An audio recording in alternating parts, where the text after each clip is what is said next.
Today we want to give you tips. If a Somali family comes to you as a professional, whether it's an ER, whether it's other places, and they have symptoms of depression and anxiety, or they have showing any manic disorders, what you really have to understand is there's already the taboo about this issue, but also fear of the system.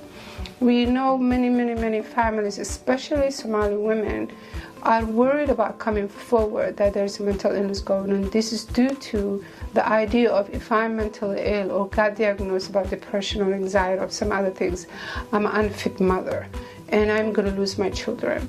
Please, let's make sure that we tell our members to understand where the fear is coming from, talk about the barriers, not only the culture, not only the language, not only the cultural barriers, but also the fear that they have from the system. So what I would advise and give you a tip is be an advocate, be a cultural broker, be an understanding.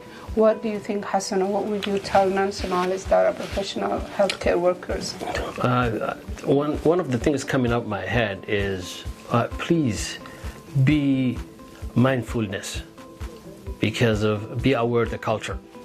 And the reason I'm saying that is as a professional helper, one of the things, listen without judgment.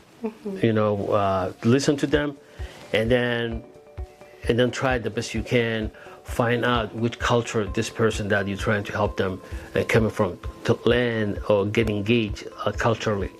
I will say it's very important, that one. The other one, encourage as a professional help. I will say encourage the person to give them a therapy, or at least if you're a therapist, but give them maybe 10 to 15 minutes as a therapy. Sometimes give time yourself. These are some tips for mental health professionals. Follow our social media platforms for more content.